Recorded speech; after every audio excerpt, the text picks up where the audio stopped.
방산을 주목해야 되는 이유는요. 이게 뭐 우리의 수출과 관련되기도 하지만 또 우리의 목숨과 관련되기도 합니다. 이 방위산업 무기 체계를 이해해야 그래야 우리는 어떻게 해야 될지에 대한 답이 또 나오더라고요.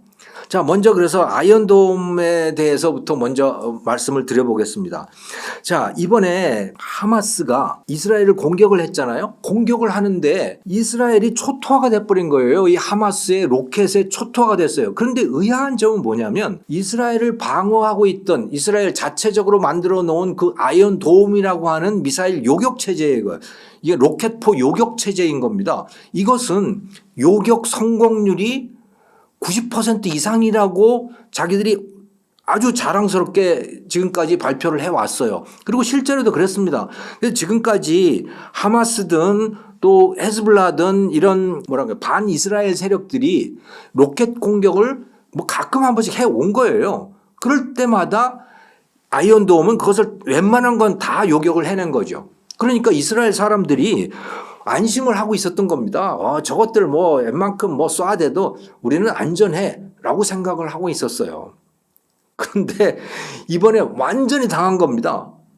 왜 당했느냐? 하마스가 그러니까 거의 동시에 쏘아댄 로켓의 숫자가 5,000발이었대요. 5,000발이 날아온 거예요. 그러고 났더니 아이언돔이 이걸 당할 수가 없었던 겁니다. 왜냐? 아이언돔이 저쪽 걸 요격한다는 거는요, 그 하마스가 쏜 로켓, 그 포탄을 레이더로 잡아서 레이더로 포착을 해서 그 포탄이 어떤 경로로 날아올지를 컴퓨터가 계산을 해서 그 경로로 요격미사일을 쏴서 맞추는 거예요. 그 요격미사일, 그러니까 그 포탄 주변에서 요격미사일을 폭파시켜서 그걸 그렇게 해서 떨어뜨리는 거거든요. 네. 이게 바로 아이언돔의 원리인데 아이언돔이 갖고 있던 아이언돔의 형태로 미사일, 그러니까 이스라엘이 갖고 있던 요격 미사일의 숫자가 맥시멈 800개였습니다. 그러니까 이스라엘이 갖고 있는 아이언돔 포대가 그러니까 포병부대가 10개를 운영을 하고 있었거든요. 그 포병부대마다 60 내지 80발의 요격 미사일을 갖고 있었어요. 그러니까 그걸 다 합치면 동시에 800발을 쏘아 맞출 수 있는 거였습니다. 그게 맥시멈이에요. 그런데 얘들이 5,000발을 쏜 거예요. 그러면 어떻게 해요? 아무리 많이 맞춰도 800발밖에는 못 맞추잖아요. 자기들이 갖고 있는 게 그거니까 요격 미사일의 숫자가. 그럼 나머지 4,200발은 어떻게 됐냐? 그대로 다 떨어진 거죠, 이스라엘에. 그래서 당한 거거든요. 그러면 왜 이런 차이가 날까? 왜 이쪽은 5,000발이고 이쪽은 800발밖에 없냐? 한 이스라엘도 요격미사일 한 10,000발 정도를 갖고 있었으면 되지 않아? 근데 그게 다 돈인 겁니다. 그게 다 돈인 거예요. 이스라엘이 쏘는 요격미사일 한 발의 값은 맥시멈 한 6만 달러 정도가 되는 겁니다. 그러니까 우리나라 돈으로 하면 한 8천만 원 되는 거예요. 요격미사일 한 발의 값은. 그런데 하마스가 쏘는 그 로켓은 너무나 허접한 것들이에요. 그냥 급조한 거지 그야말로. 그래서 한 발에 뭐 한 80만 원, 60만 원 이렇게 급조된 것들을 쏘아댄 겁니다. 그러니까 많이 만들 수도 있는 거 싸구려이기 때문에. 예. 그런데 그걸 쏘아 맞추려면 굉장히 정교해야 되잖아요. 그러니까 막 쏘아대는 거는 적당히 만들어도 되는데 그거를 맞추려면 매우 정교한 게 필요한 거죠. 그래서 값 차이가 다른 거예요. 그러니까 이게 무한정 만들어 놓을 수도 없는 겁니다. 그래서 한 800발 정도면 충분하겠지 해서 그렇게 해놨는데 5,000발을 쏘아댄 거죠. 그래서 당할 수가 없는 거거든요. 자, 그런데 제가 이런 무기의 구조를 알아야 된다고 말씀을 드리는 이유는 우리나라의 문제인 겁니다. 이게 우리나라. 자, 그런 로켓을 북한이 1시간당 16,000발을 쏘아댈 수 있다는 거 아닙니까? 그거 우리는 어떻게 해야겠어요? 한국형 아이언돔을 개발을 한다라고 하는데 한국형 아이언돔은요 이스라엘하고도 또 다릅니다. 왜냐? 그 하마스하고 북한은 상대가 안 돼요. 하마스는 말하자면 동네 깡패라면 여기는 북한은 나라 아닙니까? 그들이 북한이 쏠 수 있는 로켓은 장사정포라고 하는 거는 하마스하고는 비교가 안 되는 거예요. 그래서 우리나라가 북한의 장사정포에 대비해서 만드는 요격 미사일 그 천궁인가 뭐 하는 그런 미사일이 있습니다. 이것의 한 발 가격이 얼마냐면 뭐 올해인가 뭐 시험 발사를 이미 했더라고요. 한 발이 10억 원입니다. 이스라엘이 쓰는 그 타밀이라고 하는 그 요격 미사일은 한 8천만 원 한다 그랬잖아요. 우리나라 거는 10억이에요. 왜? 더 정교해야 되기 때문에 그런 거죠. 북한의 장사정표는 하마스 거하고는 비교가 안 되기 때문에 그러는 겁니다. 그러니까 10억짜리를 그러면 우리는 몇 개를 갖다 놔야 될까요? 이게 돈 문제인 거예요. 그래서 16,000발을 쏜다고 할 때 그거를 다 요격한다? 난센스입니다. 그럴 수는 없는 거예요. 그거를 요격하려면 다 우리도 한 2만 발은 갖고 있어야 되잖아요. 그러면 2만 발이면 얼마예요? 10억에 2만 발이면요. 20조 원이죠. 그걸 어떻게 해요? 그 요격 미사일 자체도 문제지만 16,000발을 동시에 레이더로 잡아서 그 16,000발의 그 로켓들의 경로를 다 동시에 계산해서 그것을 동시에 쏘아서 맞춘다? 그건 뭐 저는 불가능일 거라고 봅니다. 불가능할 것이다. 그러면 할 수 있는 건 뭐냐 우리는? 중요한 군사시설을 보호하는 거 이상은 더 하지 못할 거라고 봐요. 그거는 경제적으로도 그렇고 또 이 컴퓨터, 이 소프트웨어 계산 능력으로도 그렇고 모든 면에서 다 그렇다는 거죠. 또 우리 방산업체들의 생산 능력으로 보더라도 그렇고. 네. 그래서 만약에 전쟁이 난다면 우리가 할 수 있는 것은 그냥 지하 대피소에 들어가는 겁니다. 재빨리 대피하는 것이지 그걸 쏘아서 맞춘다는 거는 제가 생각할 때는 그러니까 경제적인 계산만 해보더라도 그런 거는 있을 수 없는 일이다라고 보는 거죠. 그래서 우리가 거기에 대해서 갖출 수 있는 이 방책이라고 하는 것은 날아오면 숨는다. 날아오면 피한다는 것이고요. 그리고 가장 좋은 거는 또 뭐냐면 그리고 가장 경제적인 것은 상대방에게 보복 능력과 보복 의지를 확실하게 보여주는 거라고 저는 생각을 해요. 그래서 너 쏘면 너 반드시 죽여버리겠어. 그리고 우리한테는 너를 죽일 능력이 있고 또 죽일 의지도 있다라고 하는 것을 확실히 보여주는 것이죠. 그러면 상대방도 겁나서 못하는 거죠. 그런데 그럴 때 제일 중요한 것은 저는 우리는 그런 능력이 있다고 봐요. 이미 능력이 있어요. 우리는 뭐 여러 가지 그 폭격기의 능력도 그렇고 뭐 미국이 갖고 있는 그런 능력을 봐서도 그렇고 분명히 뭐 몇 배, 몇십 배의 보복을 할 수 있는 능력이 분명히 있는데 중요한 것은 의지인 거죠. 과연 그렇게 할 수 있느냐? 저쪽에 공격해 왔을 때 우리가 보복을 할 수 있느냐라고 하는 거예요. 현재 보면 못할 것 같아요. 지금 우리나라 여론으로 보면 분명히 못한다. 아무리 나쁜 평화보다도 가장 좋은 전쟁보다는 나은 거 아니냐 뭐 이런 소리를 하는 거는 보복하지 않겠다는 얘기거든요. 그러면 전쟁을 막을 수도 없다. 저는 그렇게 봅니다. 재래식 무기 분야에서는 최고 수준에 올라와 있는 것 같아요. 그거는 뭐 탱크도 그렇고 이 대포, 자주포도 그렇고 포탄도 그렇고 미사일도 최첨단 미사일은 그러니까 극초음속 미사일을 제외한 이전의 재래식 미사일 정도 수준에서는 최고 수준에 와 있는 것 같다 우리나라가. 그리고 가성비 면에서는 뭐 이 유럽의 라인메탈이라든가 또는 미국의 락히드 마틴이라든가 이런 거와 비교할 수 없을 정도로 우리가 가성비가 좋다. 이거는 확실한 것 같아요. 네. 그래서 지금 전 세계의 많은 나라들이 다 급작스럽게 재무장을 하기 위해서 무기들을 찾고 있는데 거기에 재래식 분야에서는 우리가 해줄 수 있는 게 굉장히 많다라고 말씀을 드릴 수가 있습니다. 그리고 특히 미국에 우리가 무기 수출을 할 가능성이 매우 높다는 거예요. 예를 들어서 우리 조선 산업이 세계 최고 아닙니까? 그러니까 조선 산업의 이 볼륨 면에서는 중국이 우리보다 더 크지만 기술 수준에서는 한국이 세계 최고가 돼 있어요. 일본보다도 우리가 더 뛰어나죠. 그런데 미국이 지금 굉장히 애를 먹고 있는 분야가 바로 이 조선 분야입니다. 그래서 미국이 이 핵 잠수함이라든가 또는 구축함이라든가 항공모함이라든가 이런 것들을 빨리 만들어내야 되는데 만들지 못하고 있는 건 말할 것도 없고 기존에 있는 항공모함이라든가 잠수함이라든가 구축함을 수리하고 정비하는 것도 제대로 못하고 있어요. 그래서 그게 몇 년씩 밀려 있는 상태인 겁니다. 그래서 미국이 지금 해군 함정이 한 290척 정도가 되는데 그걸 제대로 다 쓰지도 못하고 있는 상황이에요. 중국은 이게 350척이 벌써 넘어가고 있는데 그러니까 미국이 아주 절실하게 필요로 하는 게 대한민국의 조선 산업의 능력이에요. 선박 건조하는 능력인 거죠. 그런데 미국이 그렇게 못하고 있는 이유가 뭐냐면 미국 내에 정치 문제인 겁니다.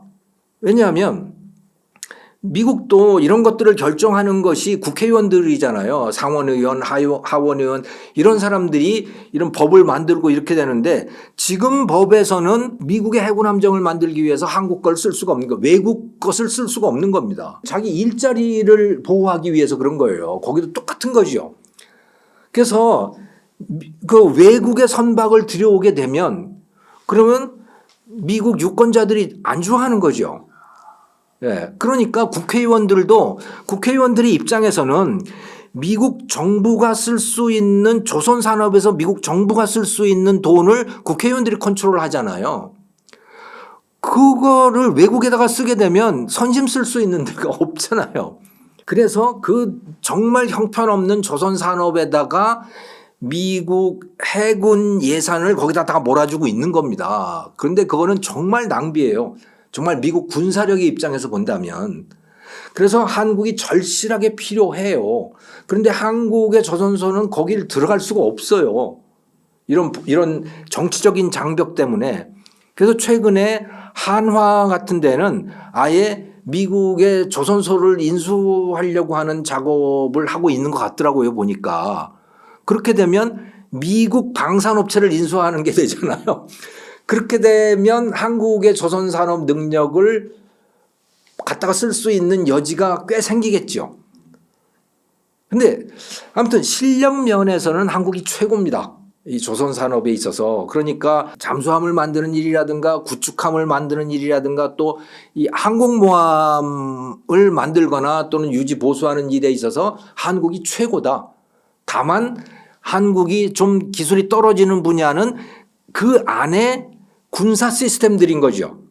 그 안에 미사일 통제 시스템이라든가 또는 레이더 통제 시스템이라든가 이거 배 안에도 다 그런 게 결합이 되어 있잖아요.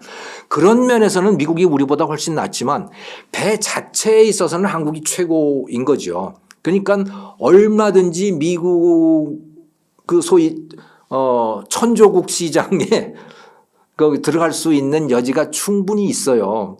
한국이 그런 능력을 갖고 있죠. 그러자면 이 정치를 뚫고 들어가야 되는 미국 정치를 뚫고 들어가야 되는 그런 장벽이 있는 겁니다. 그런데 저는 뭐 할 수 있을 거라고 봐요. 왜냐?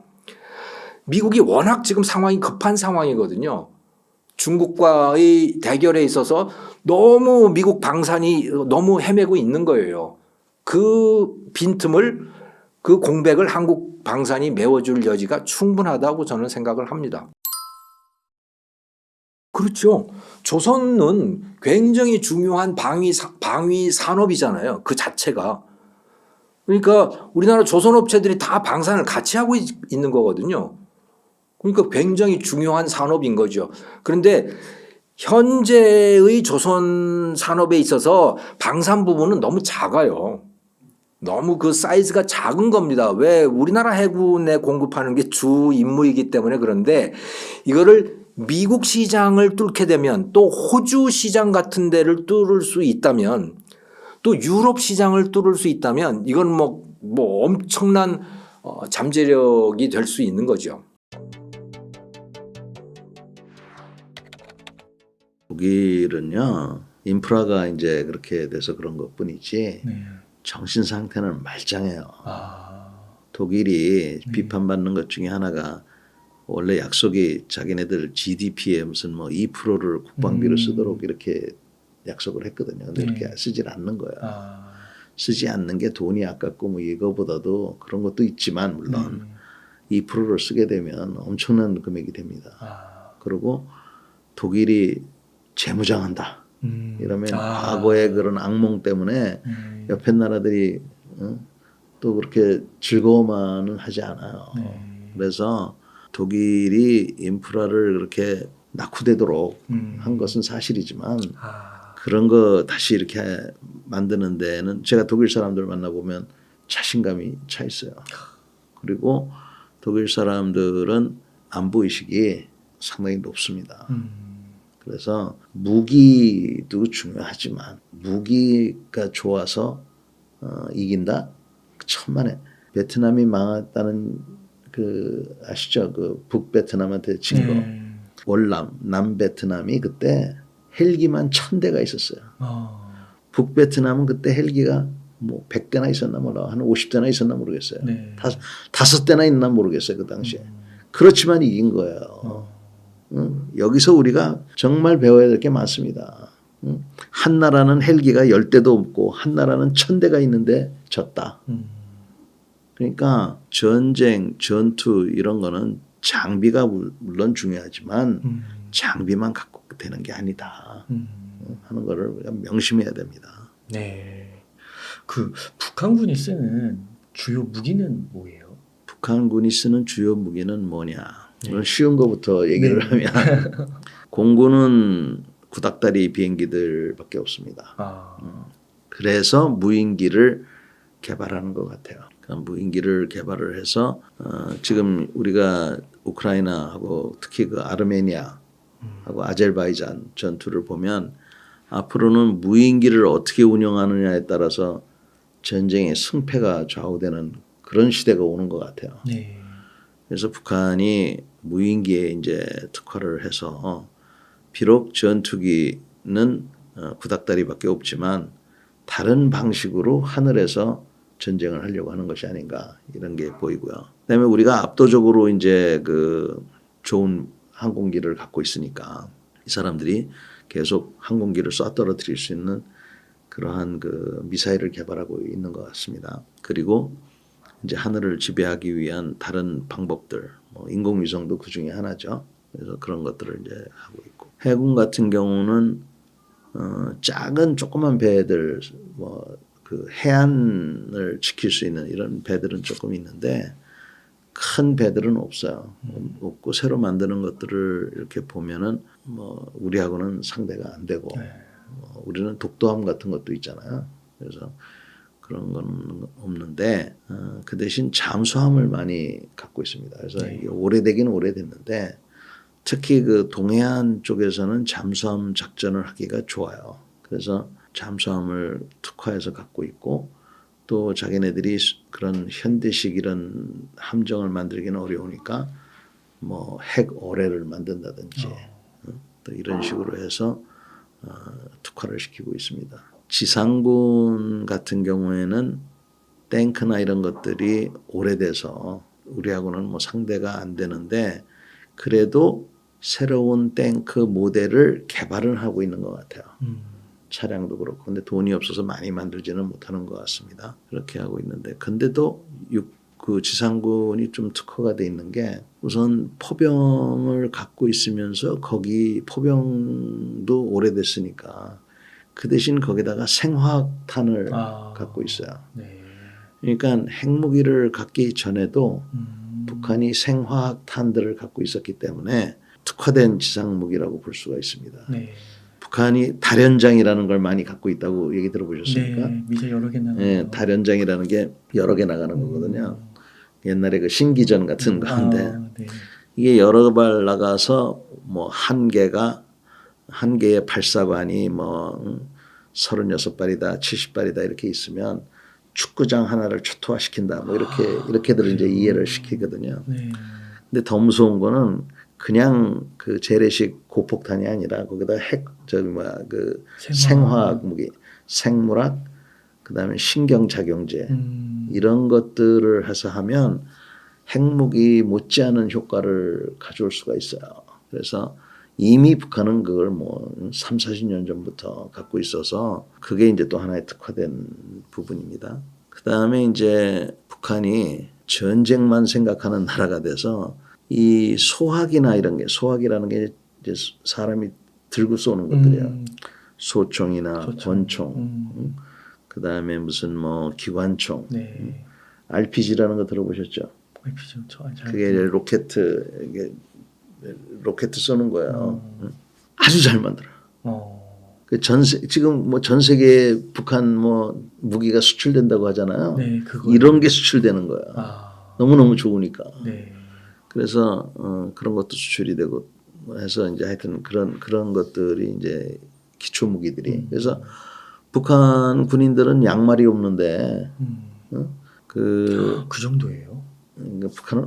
북한은 원래 양말을 안 쓰고 발사계라는 걸 씁니다. 근데 하여튼 양말도 없는데 네. 반면에 이런 총이나 이런 거는 괜찮은 거예요. 그리고 김정일이가 네. 김정은 위원장의 아버지가 권총을 그렇게 좋아했대요. 그래서 전 세계 권총을 쏘아보고 야 이게 좋다. 그래가지고 북한이 지금 백두산 권총이라고 있는데 제가 이제 그 밀떡이거든요. 제가 봐도 이 북한 권총이 괜찮아. 그래서 그런 기초가 아주 괜찮아요, 북한이. 그래서 우리가 무시하면 안 돼요. 여기 외에 이제 그 전략군 미사일들, 단거리, 중거리, 지금 뭐 장거리 개발하고 있고, 그 다음에 이건 탄도탄이고, 또 무슨 뭐 극초음속 미사일, 그 다음에 뭐 크루즈 순항 미사일 이런 것들을 또 이제 뭐 개발을 하고 지금 운용을 하고 있어요. 그렇게 하고 있고, 그다음에 사이버 전사들을 양성을 해서 지금은 뭐 도둑질을 많이 하고 있지만 여차하면은 상대방 국가를 마비시킬 수 있는 그런 능력을 갖고 있습니다. 그래서 왜 그 소니인가 뭔가에서 그 영화 잘못 만들었다가 박살났잖아요. 그 기억나십니까? 네. 그 소니 뭐 임원들 이메일을 다 해킹해가지고 사적으로 뭐 저 보낸 이메일들을 다 공개해서 사람 난처하게 만들고 하는 그런 능력을 북한이 갖고 있어요. 그래서 전반적인 어떤 우리가 일반적으로 보는 군사력은 우리만 못한데 네. 이런 특화된 것들을 갖고 있어서 결론은 하여튼 절대로 무시하면 안 된다 하는 게 결론입니다. 그렇군요. 그러면은 혹시 또 막 북한의 주요 그 전략 뭐 이런 게 있나요? 옛날에는 북한이 네. 그 여러 증언 같은 걸 보면 미국을 굉장히 우습게 봅니다. 그래서 미국은 우리가 미군을 많이 죽이면 주랭랑을 칠 거야 이런 생각을 하는 모양이에요. 그래서 그 황장엽 씨라고 북한의 네. 아주 고위 그분이 그분 증언을 보면 북한이 미국의 그 항모 전단을 공격을 해서 그 항공모함을 격침을 시키면 5천 명을 죽일 수 있거든요. 그렇게 하면 미국이 주랭랑을 칠 거다. 이런 허무맹랑한 생각을 하는 거예요. 그래서 북한이 생각하는 첫 번째는 하여튼 어떻게 해서든지 주한미군을 한반도에서 쫓아내야 되겠다. 그래서 지금 우리 사회 내에 그 주한미군 철수 주장하는 분들이 어떤 목적으로 하는지는 모르겠어요. 그러나 북한이 우리나라를 남침하기 위해서 첫 번째로 꼽고 있는 조건, 즉 주한미군을 남한에서 내쫓아야 되겠다는 목적을 그대로 도와주고 있는 거예요. 그래서 그거 한번 잘 생각해보고 그런 시위를 해야 될 거라고 봅니다. 그래서 북한은 이제 주한미군을 첫 번째로 빼낸다. 그리고는 뭐 그 다음에는 뭐 기습 공격을 해서 정치적인 목적이든 뭐 군사적인 목적이든 이런 것들을 달성하겠다 하는 게 북한의 전략이죠. 그렇군요.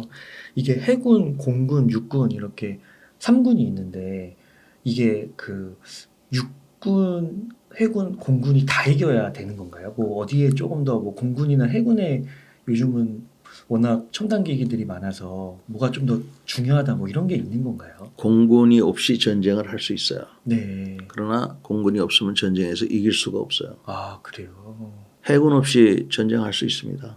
네. 그러나 해군이 없으면 전쟁을 오래 할 수가 없어요. 육군 없이 전쟁할 수 있어요. 그러나 육군이 없으면 전쟁을 끝낼 수가 없어요. 그래서 어느 한 곳도 빠지면 안 됩니다. 네. 뭐 여기에는 물론 해병대도 있습니다. 네. 그래서 특전사도 있고. 근데 이러한 그 조합이 잘 이루어져서 그렇게 해서 하여간 전쟁을 이겨야 되지만 그보다도 더 중요한 거는 전쟁이 나지 않도록 하는 그런 모습을 보여야 되는 것이죠. 네. 장군님 만약에 북한이 한국을 선제 공격하면은 네. 어떤 이제 시나리오가 펼쳐지는 거예요? 그러니까 아까도 말씀드렸지만 네. 6.25 때처럼 네. 6.25 때 보시면 일요일 날 쉬는 날에 네. 그 새벽 4시에 야포를 쏘고 그다음에 지상군이 공격해 들어왔어요. 네. 그리고 이러한 실질적인 공격하기 직전에는 평화 공세, 대화를 하겠다. 아. 우리 친하게 지내자. 뭐 이런 평화 공세를 했고 또 이제 우리를 속이려고 들었고 그리고는 이제 기습 공격을 했고 네. 기습 공격 다음에는 속전속결 일주일 이내에 하여튼 전 한반도를 그 점령하겠다. 이런 것들이 이제 6.25 때예요. 그래서 그 모양을 우리가 대략 보시면 될 겁니다. 즉 첫째 속임수를 써서 우리의 준비를 좀 허술하게 하고 그다음에 기습을 가하고 그다음에는 속전속결로 점령한다. 이런 이제 전략을 구상하는 거죠. 근데 이제는 그런 것이 통하기가 쉽지가 않습니다. 왜요? 국제사회가 용납을 안 하죠. 아. 피차 마찬가지예요. 그러니까 북한이 우리한테 그런 것도 마찬가지고 더군다나 우리가 북한한테 하는 것도 마찬가지. 쉽지가 않아요. 그래서 선제 공격 주장하시는 분들이 있는데 그거 지금 국제사회 우리가 지금 그 국제사회의 책임 있는 일원으로서 그렇게 하는 게 군사적으로는 가능할지 모르지만 실질적으로는 쉽지 않습니다. 학교에서도 아무리 얘가 나를 괴롭혀도 먼저 때렸냐 안 때렸냐가 맞아요. 중요하잖아요. 네. 그러니까 그게 똑같은 원칙이에요. 아, 그렇구나. 그래서 선제 공격의 능력이 있더라도 그거 쉽지 않아요. 그래서 그런 현실에 우리가 살기 때문에 그거는 우리가 이제 어쩔 수 없이 받아들일 수밖에 없는 것이고 그래서 이제 북한도 이제 그런 모양으로 우리를 공격하려고 들겠지만 그런 거는 쉽지 않다. 근데 어떤 게 이제 걱정이 되냐 하면 이 북방 한계선 자꾸 그러죠. 제가 그 최전방 네. 왜 저 사진에 보면 야간에 불이 쫙 들어와 있고 하는 거 거기를 우리가 그 휴전선 GOP 네, 네. 제가 거기서 대대장을 13개월을 했어요. 그 네. 위에서 네. 2번에 나눠서 했는데 그리고 연대장은 또 한강을 지켰어요. 거기보다 더 위험한 곳 대한민국에서 제일 위험한 곳이 어디냐면 이 서해안 쪽이야. NLL 그렇죠. 그쪽이 위험해. 네. 왜 그러냐면 거기는 어디가 어딘지 몰라요. 그냥 물만 있어요. 물만. 네. 그러다 보니까 실수로 우리나라 배가 넘어갈 수도 있고 네. 실수로 북한에서 넘어올 수도 있어요. 그러면 예를 들어서 북한에서 민간인 배가 열심히 낚시하다 보면 내려올 수 있잖아요. 네. 그러면 북한 경비정이 그거 잡으러 와요. 우리는 잡으러 오면 우리도 올라가야 되거든요.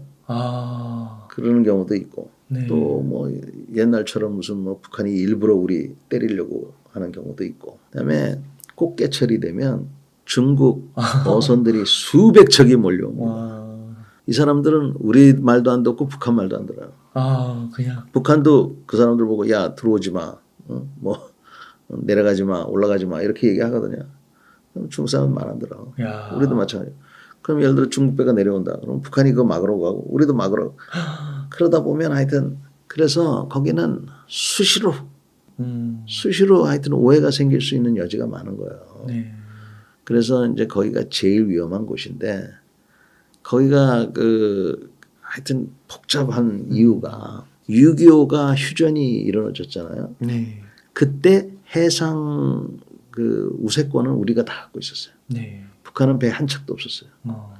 그러니까 모든 섬이 우리 거였어요. 어. 그래서 휴전을 할 때 우리가 자발적으로 북쪽에 있는 섬을 다 돌려줬어요. 그렇지 않겠습니까? 네. 그때 큰 섬들도 돌려줬어요. 초도 같은 거. 근데 그 섬들에 우리 남한에서 작전을 했던 사람들이 다 살고 있었습니다. 우리 유격군들이. 그러니까 이 유격군들이 거기서 북쪽으로 침투해서 북한군을 공격하고 뭐 정보도 수집하고 이런 걸 했는데 거기를 자발적으로 넘겨준다 그러니까 이 사람들이 울고불고 정말 끌고 내려오다시피 해서 내려온 거예요. 그러니까 우리는 사실은 지금도 북한을 뺑 포위해서 모든 섬들을 우리가 갖고 있을 수도 있었는데 네. 자발적으로 준 거라고요. 주면서 이제 그 NLL을 걷는데 처음에는 북한이 배도 한 척 없을 때는 찍소리 못 하다가 90년도부터 이제 자기 주장을 하는 겁니다. 그래서 그 지역이 북한 주장대로라면은 자기네 땅이라고 하는 거예요. 그 NLL을 연하는 그 지역이. 네. 그래서 아주 지금 긴장이 아주 고조된 곳인데 거기서 이제 만약에 무슨 일이 벌어지면 네. 지금 배하고 배끼리 싸웠을 때는 우리가 반드시 이기게 돼 있거든요. 네. 그래서 해안포를 갖고 있는 거예요. 네. 그리고 엊그저께 쐈던 미사일 같은 거 있죠. 네. 그게 지함 땅에서 배에다 쏠 수 있는 미사일이에요. 그건 또 훨씬 유리해. 그 컴퓨터 게임을 해보시면 알겠지만 네. 그래서 거기서는 그런 것들이 동원되기 시작하면 우리로서도 불리하기 때문에 우리는 그거를 극복하기 위해서는 전투기를 사용해야 됩니다. 네. 그럼 이게 계속 올라가네요. 확전이 되잖아요. 네. 그러면 우리한테 좋을 게 없기 때문에 그런 상황이 되지 않도록 하여간 그 위기 관리를 좀 잘해야 됩니다.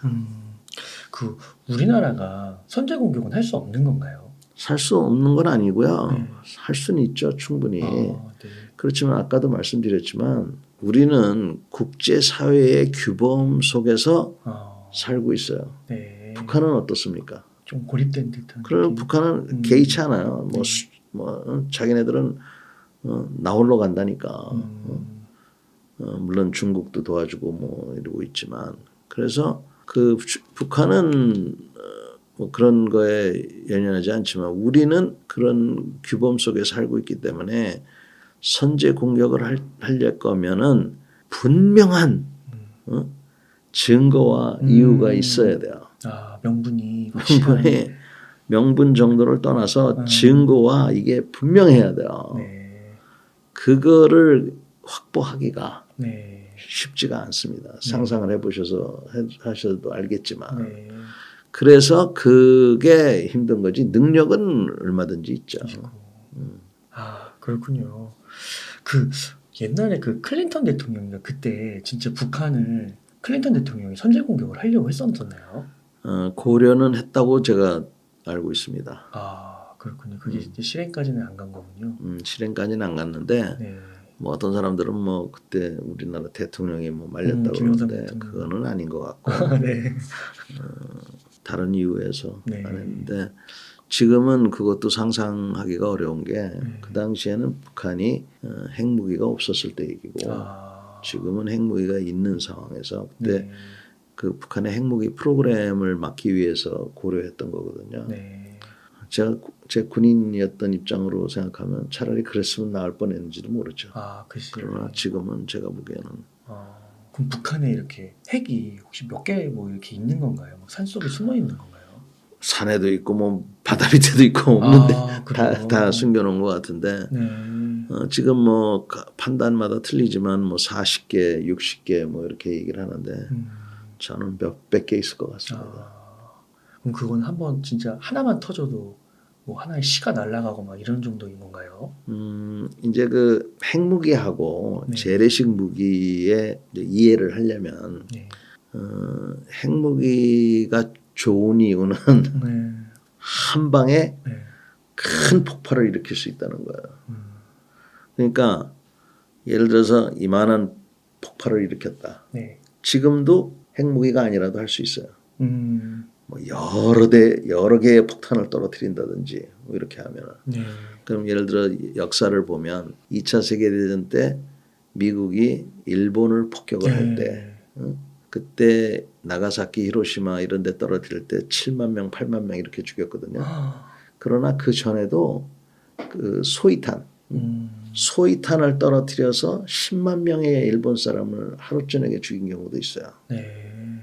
그 대신 비행기가 1000대가 떴습니다. 아, 네. 그러니까 비행기 1000대 대신에 폭탄 하나로 할 수 있는 게 이게 핵무기예요. 그래서 이 핵무기가 그런 그 효율성이라고 그럴까? 그런 효율성을 갖고 있어서 그런데 그런 효율성을 유지하기 위해서는 핵무기가 그래도 10킬로톤, 그래도 한 20킬로톤은 돼야 된다고 일반적으로 생각을 해요. 네. 1킬로톤이라는 거는 TNT 1톤의 폭발력이에요. 아, TNT 1톤. 네. 통상 수류탄 한 발에 TNT 200g인가 아, 진짜 얼마 안 되네요. 얼마 안 되고 안 돼도 그 정도인데. 그다음에 일반적인 그 재래식 탄도탄들이 뭐 한 250kg 무게가 네. 뭐 이 정도거든요. 그러니까 그 한 발이 그런데 이거를 갖다가 예를 들어서 뭐 10킬로톤이라 그러면 와. 뭐야 맞아요. 만 킬로그램이잖아요. 몇 배, 막 이렇게 그러니까 그래서 이제 효율성이거든요. 그러니까 그렇게 하려면 최소한 한 발에 한 20킬로톤 정도가 그런 적정하다고 보는데 네. 이런 거 말고 목적에 따라 틀린데 여기만 죽여야 되겠다 하는 그런 경우가 있어서 옛날에는 2킬로톤짜리도 있었어요. 그러니까 일개 대대라는 게 대략 한 500명 정도 되거든요. 네. 500명 정도 죽이기 위해서 만든 것들이 있어요. 네. 옛날에는. 지금 다 없어졌어요. 아, 그런데 그런 것들 2킬로톤인데 지금은 그래도 도시도 사실은 큰 도시가 있고 그렇죠. 작은 도시가 있잖아요. 그러니까 20킬로톤 정도면은 조그만 도시를 없앨 수가 있고 와. 이거를 어디에 터뜨리느냐, 네. 공중에 터뜨리느냐, 아, 네. 땅에 터뜨리냐, 또 다르구나. 땅 밑에 터뜨리냐에 따라서도 효과가 틀려요. 네. 그래서 그런 거를 다 고려해서 자기가 어떠한 효과를 내고 싶은지에 따라서 이거를 또 정하게 됩니다. 그래서 그런 것들이 다 종합이 돼서 이제 핵무기의 그런 효과를 하기 때문에 뭐 설명이 좀 길었습니다만 일단은 한 20킬로톤 정도가 됐을 경우에 일단 한반도에 있는 도시는 무력화가 될 수가 있다 이렇게 볼 수가 있는 겁니다.